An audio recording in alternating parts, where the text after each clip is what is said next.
Good afternoon, boys and girls. This is Thembalihle Israel Skonje, your educator from Ingqayizivele Senior Secondary School in Tembisa, Eguruleni North District.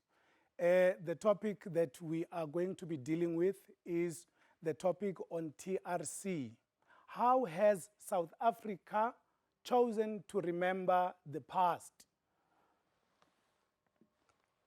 So this is the formation of the TRC. We need to understand, we're going to unpack as we go along, why was there a need for the TRC?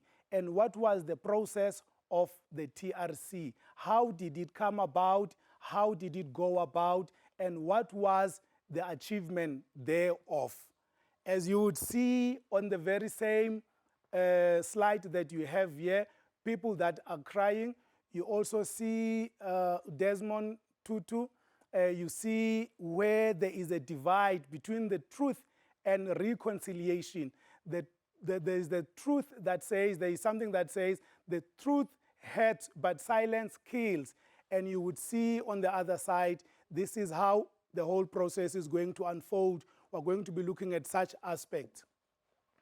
Now, the introduction of this section deals with how South Africa tried to deal with their painful past in order to heal through the Truth and Reconciliation Commission.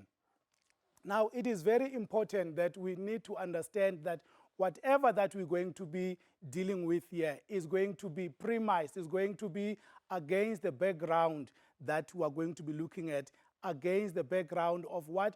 Of the exam guidelines. The guidelines tells us what aspects are we going to be looking at, which aspects are we going to be looking at. As it says, the reasons for the TRC hearings, the debates concerning the TRC, the positive aspect of the TRC, amnesty and reparation, responses of political parties to the TRC, and the final report which was submitted there too. So we are going to zoom in now on the specifics. Now the specifics that we're going to be looking at, I've already indicated the reasons of the TRC, the debates concerning what was said after the introduction or inception of the TRC.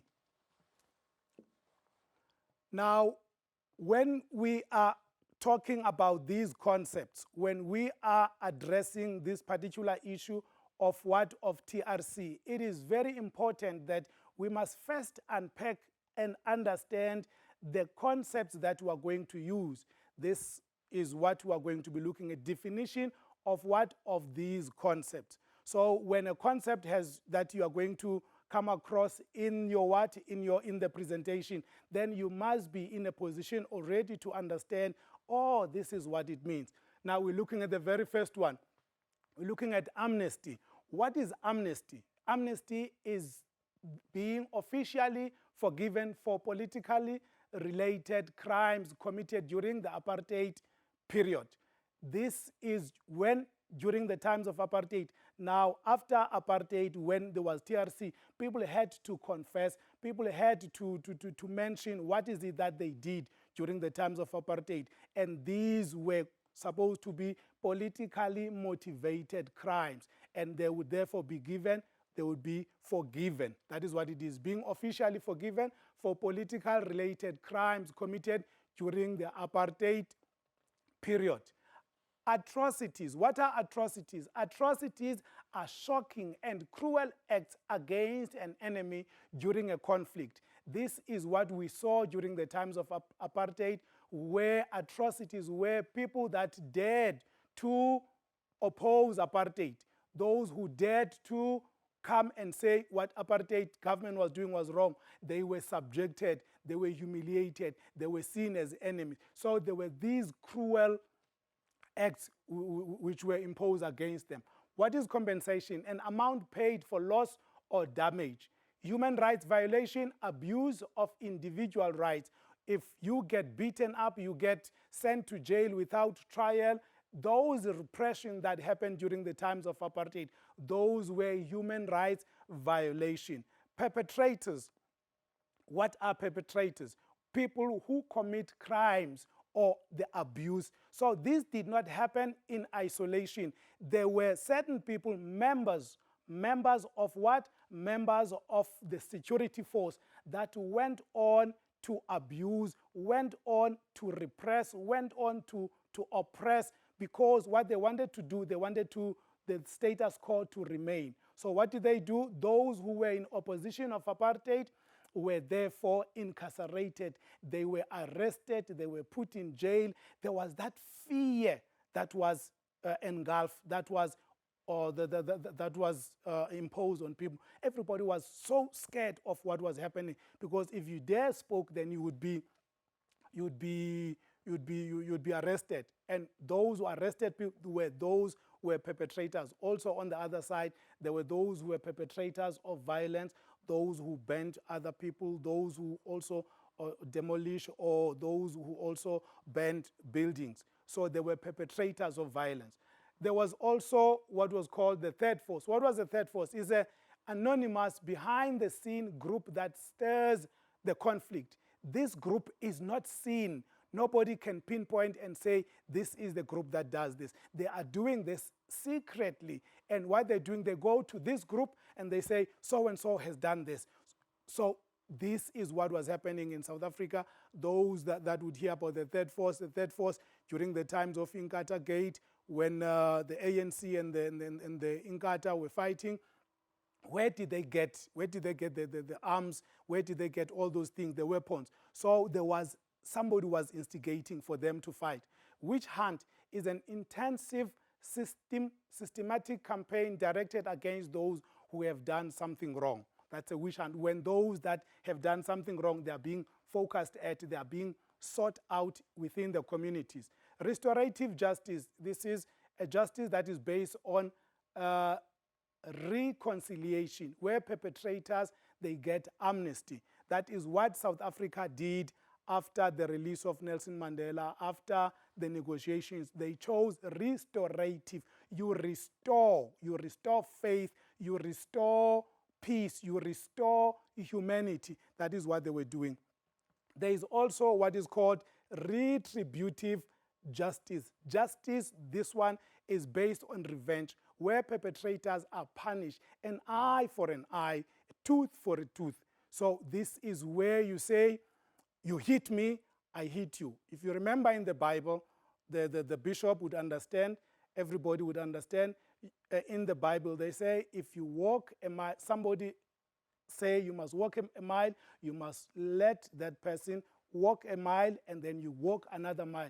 You clap me on one cheek, then I must give you another cheek. That is what it is. That is what it is.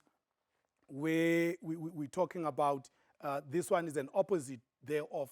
Somebody hits you here, you say, you hit me here, I am going to hit. A tooth for tooth, an eye for an eye. That is what retributive justice. We are going to hear about this, because as we go ahead, we are also going to see where this retributive justice was also implemented during the time of Hitler, when those that had committed those atrocious, heinous crimes against humanity, they were brought to book in the court of law, international court of law.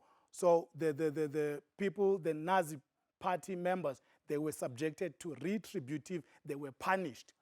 Reconciliation, to make peace between perpetrators of human rights violation and victims of those political crimes. Now, when you reconcile, you've got on one side the perpetrator, and then you've got the victims. Now, when they come together and they sit down and they agree, yes, I have done A, B, C, and D, and I asking for atonement for my sins.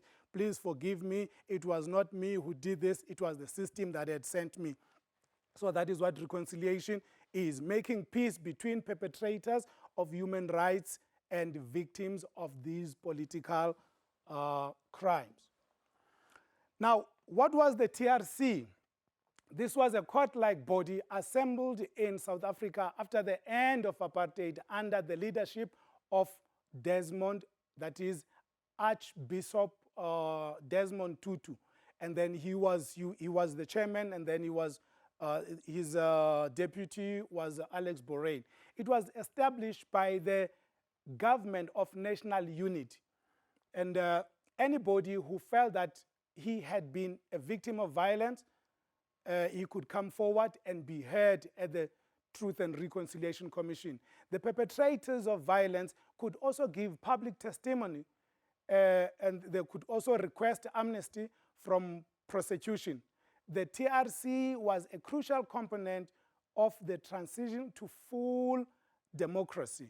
There was now free democracy in South Africa. It was a public forum, and procedures were broadcasted on national TV.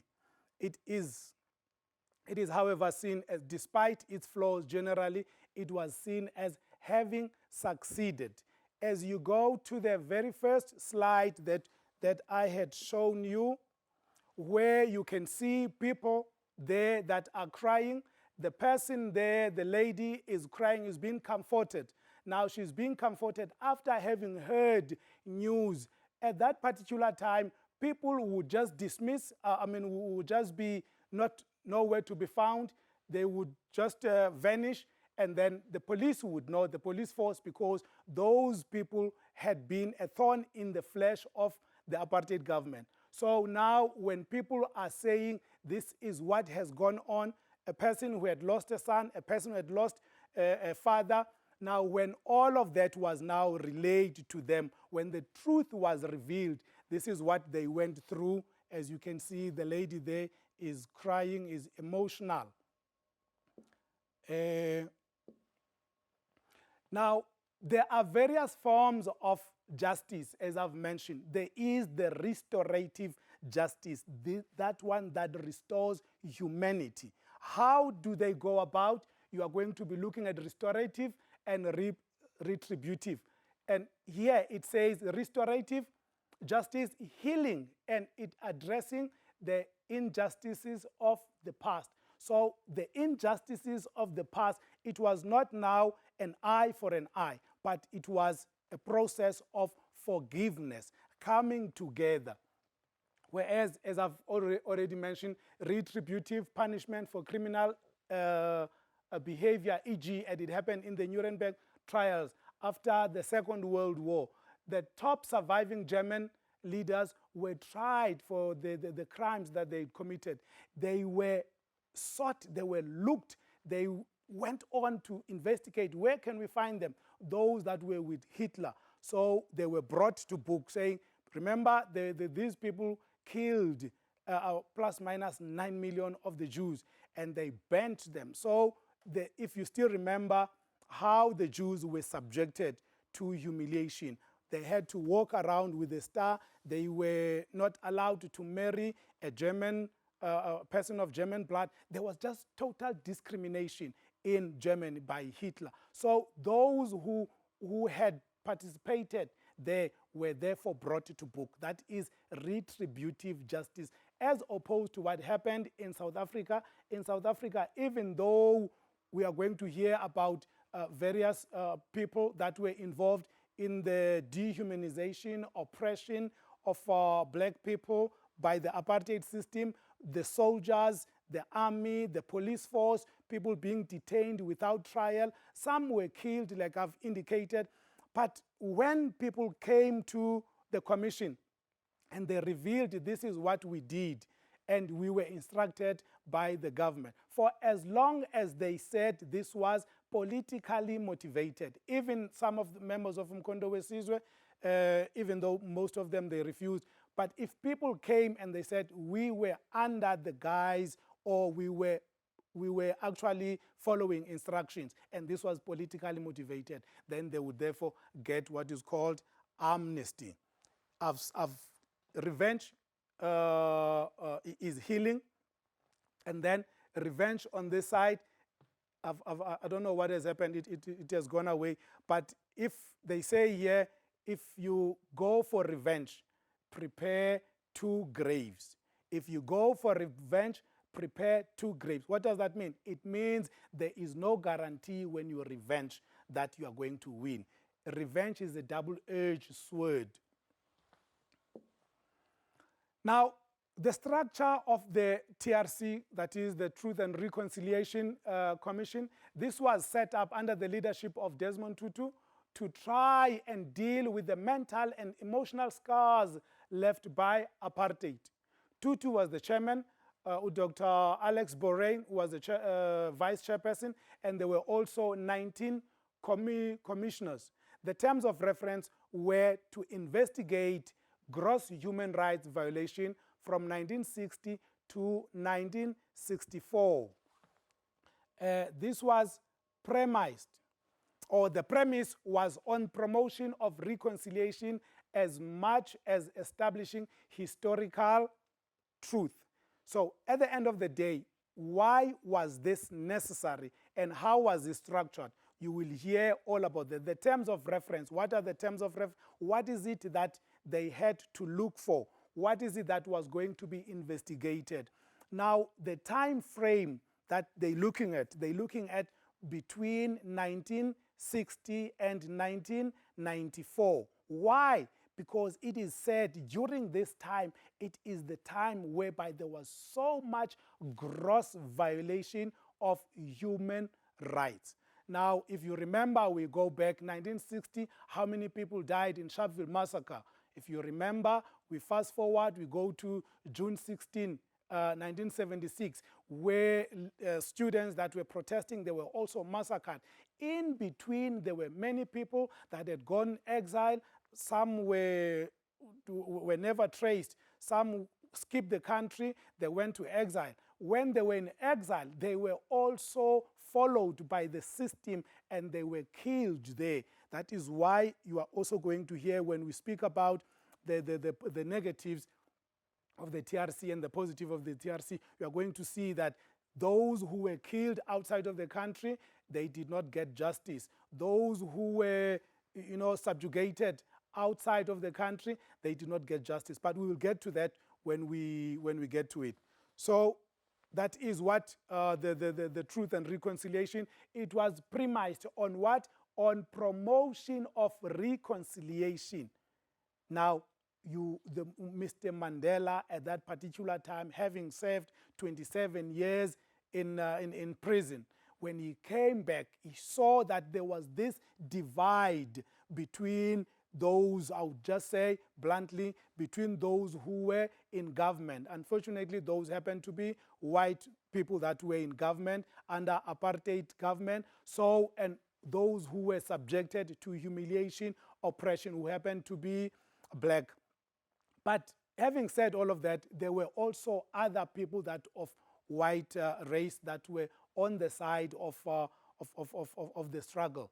The likes of Goldberg, the likes of Donald Woods, and many of them. So it cannot be seen as almost like a race, but there was that kind of a divide that had to be ameliorated, that had to be mitigated, where Mandela felt that in order for these people to come to terms with the past, we must what? We must reconcile. There must be reconciliation where the truth is heard. When people have now come to understand what happened to their daughters, what happened to their sons, then they are likely to cry, but after they've cried, they would find what is called closure. Now, what were the possible reasons for the establishment of the TRC? This is Dullah Omar, who was the Minister of Justice. If we don't find out what's in there, it will keep on haunting us. This is what he is saying. Now, what is he talking about? If we don't find out what is there, that is the atrocities that happened were under apartheid. This is South African past, or South Africa's past. What does it have? You can see here when we interpret the cartoon here, this is a cartoon. This is the gentleman, like I've said, this was Dullah Omar, the Minister of Justice. Now, this is what we're talking about. We are saying here, the Truth Commission. Truth Commission, where it is going to bring light. It brings light It makes those things that happened in the past that were not known are now going to be known through confession. This is a bulb. After this is known, the chances are there would be, therefore, there's going to be reconciliation. People are going to feel much at ease. But we cannot know without having gone through there. What is this haunted house? Now, if you see there, you see the eagles, you see the house, it is not stable. That on its own shows that there was turmoil, there was pandemonium, there was fighting, there was uncertainty, all of these things that happened during the times of apartheid. And when you see those birds there, what do they feed on? Usually they would feed on flesh, or they would feed on dead meat. So what does this symbolize? It symbolizes that there are people who died. So if we get to know who are those people, what happened to the people, then it creates now what we call healing. This is a cartoon by Zapiro. Now, the reason continues. Why was there a need for this TRC? The aim of the TRC was to reveal the truth about the past in order to deal with the injustices and reconcile the former enemies. Truth should be known to the broader public. Everybody must know. A lot of people that had suffered, they must know. Those who had their sons having just getting lost, not knowing, not having any trace, they would, when they knew, when they were told, this is what happened to your son, this is what happened to your daughter, then this is what happened to your father, then they would therefore find what we call closure. People, if we remember, say African people, what they do, if somebody has passed on, they would want to exhume the remains of those people and go give them a proper funeral. When you have done, and then they would know there is a grave of a particular person. Now that brings what? It brings closure to the family. Now the reasons, like we said, for this TRC to deal with gross human rights violation, new constitution required that the TRC should be established. So the perpetrators and the victims were encouraged to tell their stories. If perpetrators did not volunteer to disclose information, the TRC saw them liable for prosecution. TRC make proposal for compensation. Now, if we look at all of this, we're looking at the composition of the TRC, what it had to do, what it had to achieve, gross human rights violation if they happen, when it has been proven that they were done under the guise of political influence, one would get amnesty. If it was not the case, then they would be prosecuted. Now, the perpetrators and victims were encouraged to tell their stories, as you had seen the lady that was crying after having heard what happened to their families and all of that. So this somehow encouraged the perpetrators as well as the victims to come to a podium, to come to one area where they were going to tell the truth, and there would therefore be an understanding moving forward. The TRC proposed compensation for the victims. We are going to hear about that when we look at the various components that we are going to have, the various commissions that we are going to be looking at. What are the debates around the TRC? We look at the positive. The positive aspect, the legislation setting up of TRC required it to establish as complete as possible a picture of the causes, nature, and extent of gross violation of human rights committed between this period.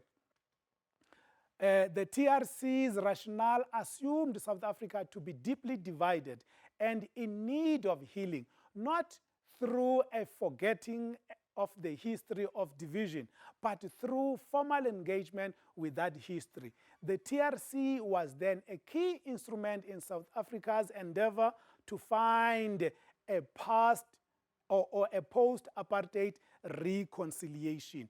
We are now hearing, this is what happened, where there are these debates that are actually asking, why was it formulated, why was it established, and all of that. We say it was required by law, and the rationale was that South Africa was divided, as I've already indicated. Now, to move past that, we needed to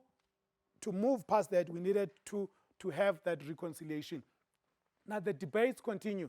The significance of the TRC is related not only to memory of the past, but also to the contribution to memory of South Africa's transition from apartheid to democracy.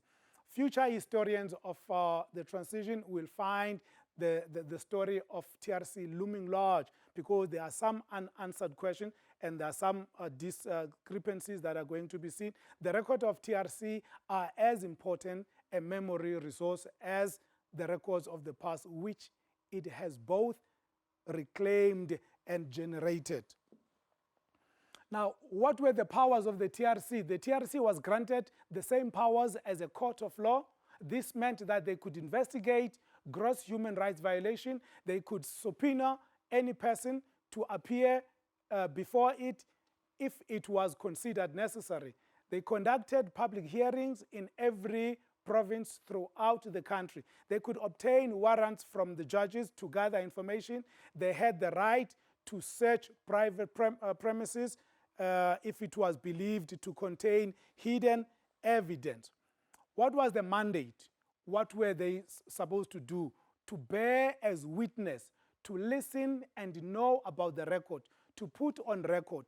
Now, in some cases, to grant amnesty, those who had committed human rights abuses under the apartheid, as long as that was seen to have been politically motivated. The TRC listened to all sides of the apartheid state and the liberation forces. It was not a court of justice. It was not a revenge strategy, like I've already indicated. What was it? It was not about revenge, but it was about reconciliation. Let's look at now the composition of these commissions. We had the amnesty hearing, special hearing. It considered applications from individuals who applied for amnesty in accordance with the provisions of the Act. The application looked at the Act and offenses with political objectives, decided if perpetrators should be granted amnesty. So you've got one arm, which is the amnesty hearing, special hearing, and then you also had the human rights violation. They investigated human rights abuse that occurred between the period that we've mentioned. They identified the victims, fate presented, whereabouts, nature of harm, nature of the harm suffered by the victim. It referred to human rights violation, and you also have the legal background, that is reparation. Provided victim with support to ensure victims' dignity is restored. Formulated policies, proposals, and recommendations on the healing and rehabilitation. Now, this one of reparation, if somebody was, in this case, was a breadwinner and he had gone, he had been not found, he has lavished somewhere where we cannot find him, what happened now? The breadwinner is no longer there. Now, there was some form of reparation. The reparation was the tune of 30,000 rand. What were the amnesty provisions? The perpetrators were to apply for amnesty in relation to each of their offenses, provide a full disclosure, and prove that their actions were politically motivated. So these were the conditions. Many applicants for amnesty had already been convicted through the courts and were in jail when they applied for amnesty. So there was now the review thereof, that I was arrested for the crimes that I committed, but these crimes were politically motivated, so they had to do the submission. Many others, however, still free, having not yet been convicted. Some were looming around, they were roaming the streets without ever being found out. The amnesty provision, this one continues, the perpetrators who did not apply for amnesty, they faced possible prosecution. The only serious incentive to participate in the amnesty process for those who had not been convicted was a threat of prosecution. If you did not come forward, people were told, if you come forward, there is a chance where you might not be prosecuted. The amnesty process was one that was generally accepted by survivors and society more broadly. On this side, you'd see this cartoon, I killed for apartheid. I suffer post-traumatic stress. These are people that had committed offenses during the times of what? Of apartheid. I killed and tortured and tortured. Everyone hates me. This is a satire. This is making a mockery of the TRC, because these people are saying, I killed for apartheid. Now I suffer post-traumatic. Can you say somebody who is sitting the way that the person is sitting, the first one over here, would this person be suffering from a stress or traumatic stress? This one, you can see they are relaxed. You would find these would be the big shots in the army, your Fivers, your Korenov, and many of them. The TRC reparation, every victim, everyone a victim of apartheid thing is getting out of hand. Now, this is what people were saying. They're saying, now people are coming forward, and this is what they're saying. This is getting out of hand. There is more that is being revealed. That is what this. What was the work of the Human Rights Committee? It was to investigate violation of human rights through one. We have there the killing, abduction, torture, or severe ill treatment of any person.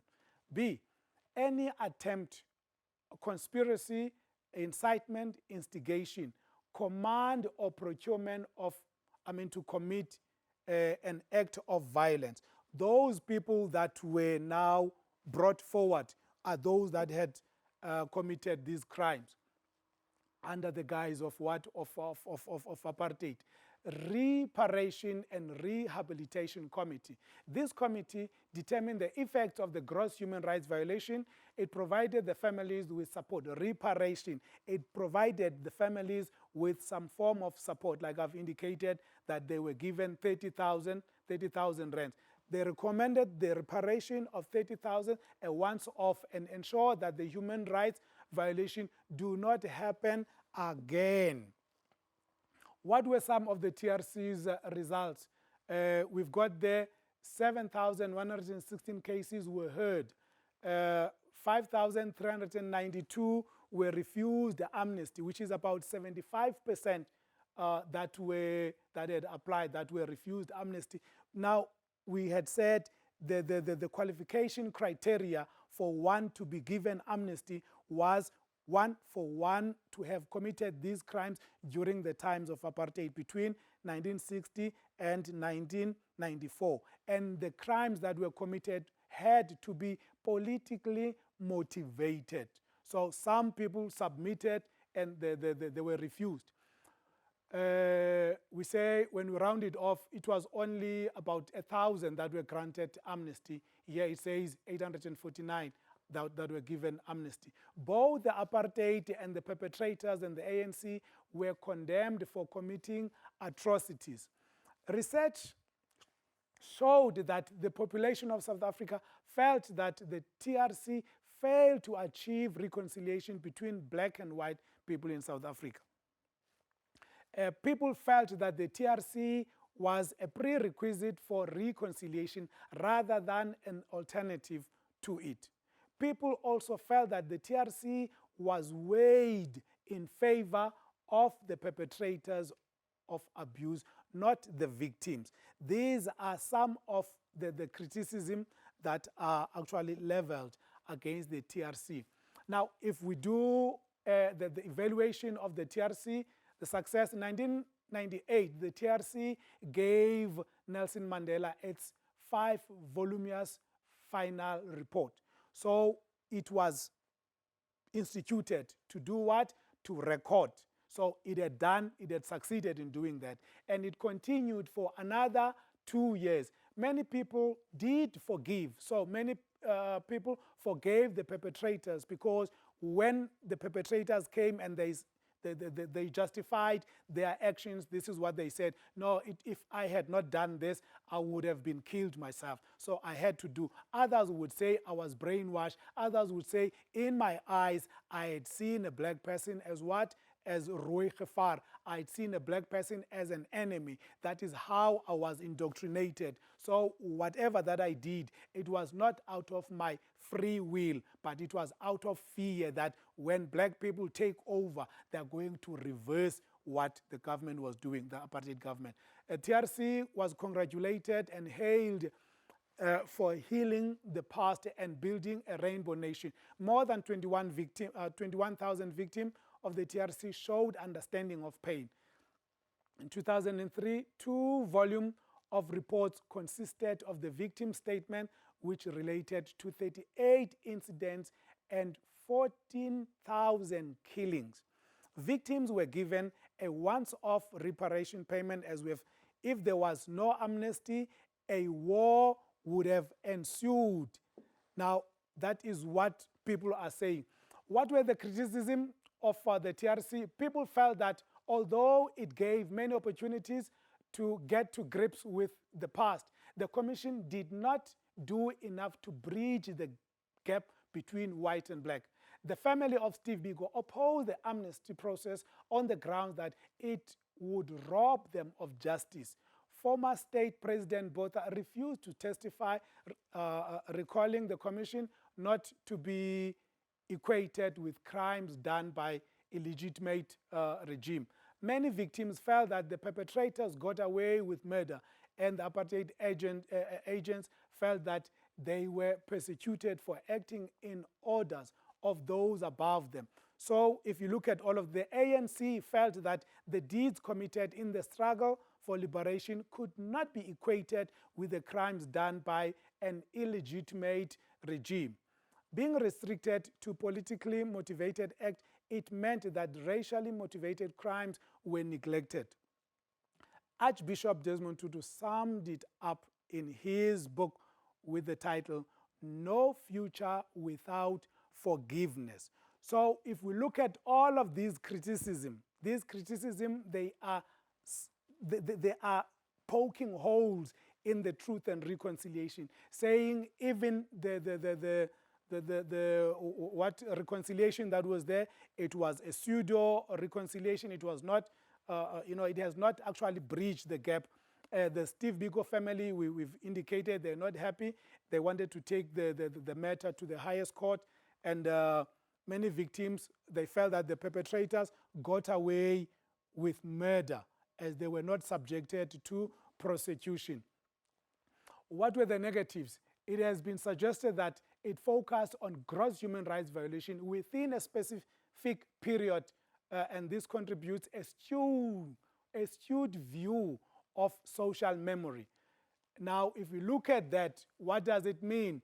It means that the time frame that began from 1960 to 1994, there were, if you remember, you'd go back, apartheid came into existence in 1948, and subsequently thereafter, even before 1948, there were dehumanization, there were dispossession, there were all these atrocities that were subjected, that subjugated the African black people into servitude, where they were dispossessed of their land, where they were subjected, where they were sent to prison. We've spoken about Nelson Mandela and the likes of Govan Mbeki, the likes of Raymond Mhlaba. There's many of them that went to prison, and they were young. When they came out, they had lost almost their lives, their livelihood. They came out as old people. So those kind of aspects lay, a base for the criticism thereof. The concept of amnesty has been challenged. People feel that amnesty was, some people the amnesty was rejected.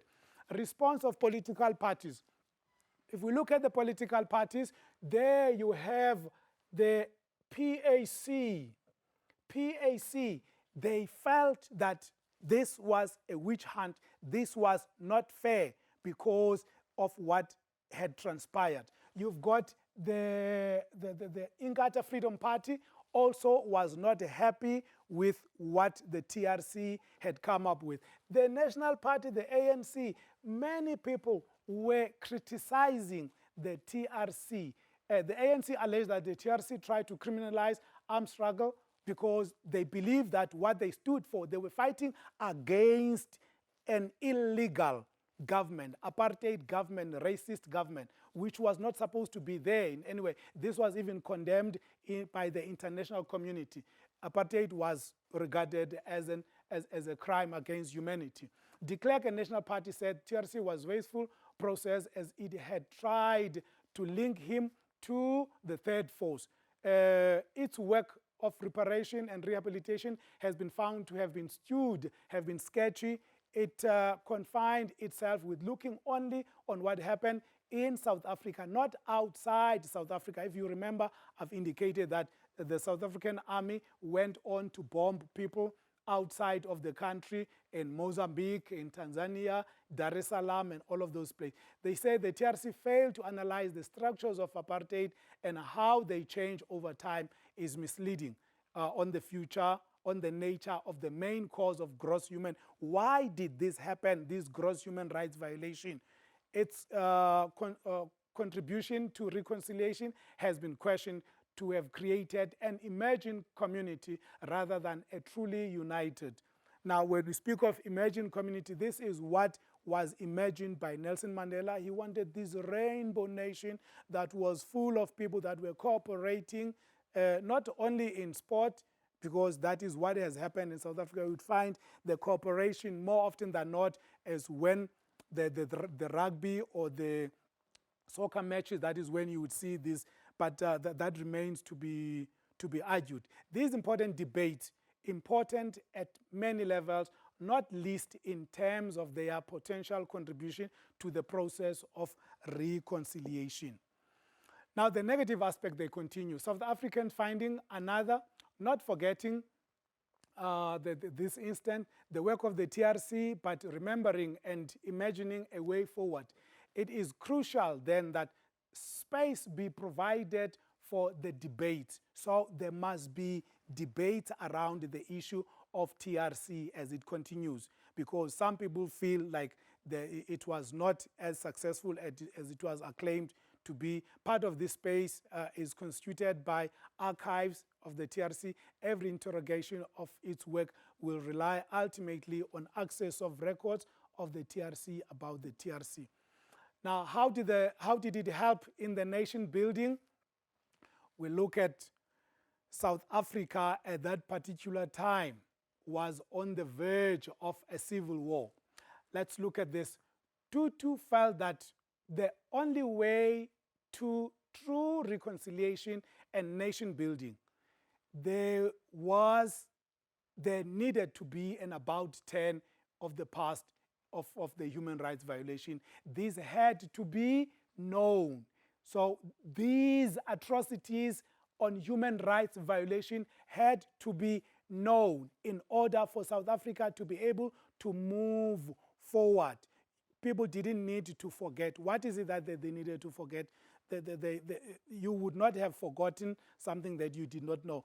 People had to know what happened to my son, what happened to my grandson, what happened to my father, what happened to my siblings. When people knew what happened, now it brought peace. At least we are not going to go to bed thinking that a knock on the door would be one of our sons who have since vanished. South Africans finding one another, not by forgetting, in this instance, the work of the TRC, but by remembering and imagining a way forward. Now, it is crucial then that space be provided for these debates. Part of this space is constituted by the archives for interrogation of its work, and this work will rely ultimately on the access to the records of the TRC. Now, when we look at the role played by Nelson Mandela in bridging the gap because this is what he says. He says, it always seems impossible until it is done. Now, you had the divide. You had those people in the apartheid era who were perpetrators of violence, gross human rights violation, and those who were on the receiving end, those who were subjected, those who were subjugated, those who were made slaves, those who were servitude. So those people felt that they were aggrieved. They felt that something bad had happened to them. But now Nelson Mandela, when he came out, he said, no, let us come together. Let us hear what happened and let us be able to build a rainbow nation. Hence, he is saying it always seems impossible until it is done. Even for the reconciliation that he spoke of, it seemed impossible before until it was done. The Truth and Reconciliation did somehow reconcile some people. We did hear some, we did see some success. It is in your hands to create a better world for all who live in it. This is what Nelson Mandela is saying as we are saying thank you for having listened to us. Now, just a quick recap. This section deals with how South Africans tried to deal with their painful past in order to heal through the truth and reconciliation. Having said all of that, we must have realized that this is what was happening. Now, boys and girls, in your paper that you are going to be writing, or in your paper, because this section seems to have many case studies where there are people that were grossly violated, whose rights were grossly violated. Now, you talk about Ribeiro, you talk about Griffiths Mxenge, you talk about Timo, you talk about, there are so many. But what is important is the stance that you must have. You must have an understanding. You are going to be given case study saying, we're looking at Steve Biko's family. Steve Biko's family, where do they stand in relation to the TRC? They condemned it. They did not approve of it. So when you are given a source is going to be showing you Stephen Biko's family and their views. And the question, you must understand the question, where do they come from? There are two aspects. The aspect of what? Of reconciliation, or the aspect of retributive and restorative. South Africa had chosen the road of what? Of restorative justice rather than retributive justice. Those who are going to court, those who are going to courts now, currently, what they want, they say this was not justice, because in the case of Steve Biko, I mean, we hear that his body was so injured, the way that he'd been hit against the wall and all of that. But Griffiths Mxenge's family, when you say a crime was politically motivated and yet the person had plus minus 20 bullet wounds, that cannot be, in their minds or in their reasoning. They say this was malicious bodily harm. This person was, there was hatred rather than following instructions. So it is important, and when you see the cartoons that we have shown here, the Korenovs, those that are mocking the system, those that are mocking the apartheid, those that are mocking TRC.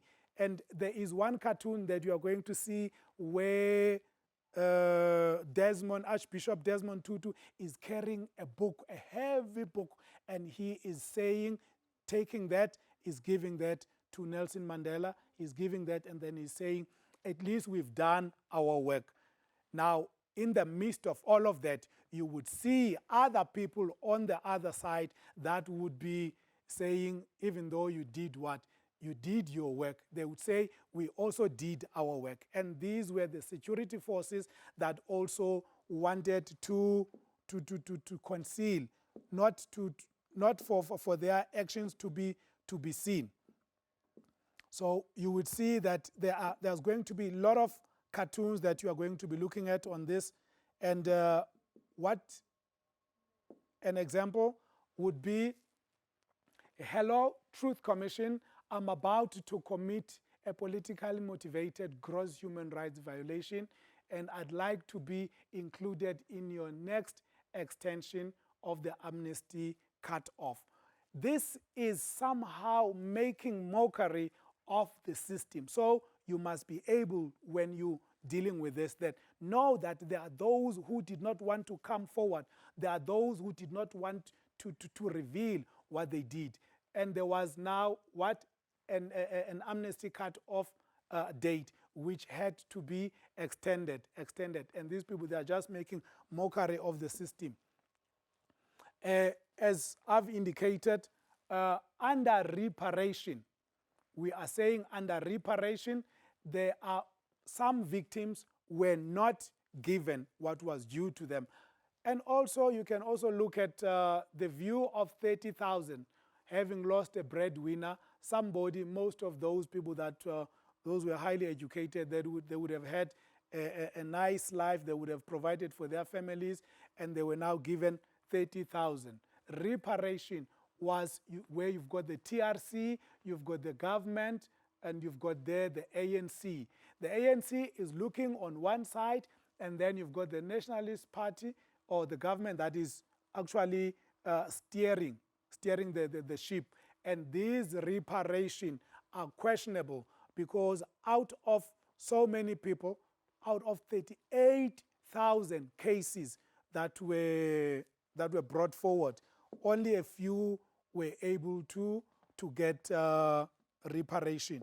So all in all, what is important is, as I've indicated, you must look at this in totality. In totality, that you are going to have the final report that is going to be given. What was the aim? Why was it established? Why was TRC established? So that there would be recollection, there would be record of what had happened in the past, so that people would be able to move, and those that were found to have been on the wrong side of the law to be brought to book. So this is how far we have gone. This is one of this is quite challenging to the learners, but if you read with an understanding, it has these cartoons, it has the various case studies that you have to equate yourself with, and also you listen to the news, see there is a new case currently where the TRC is being challenged. Now, you look at all of those. Having said all of that, you would soon be getting somebody who would be telling you how to answer questions. Questions, you are going to be told how to answer a skill. You are going to have a skill on how to answer questions. But this, this particular topic has been covered. The whole topic is now finished. Boys and girls, I hope you do study, and I hope you do use this time efficiently. And when we do go back to school, I hope you would have gained something. Thank you very much.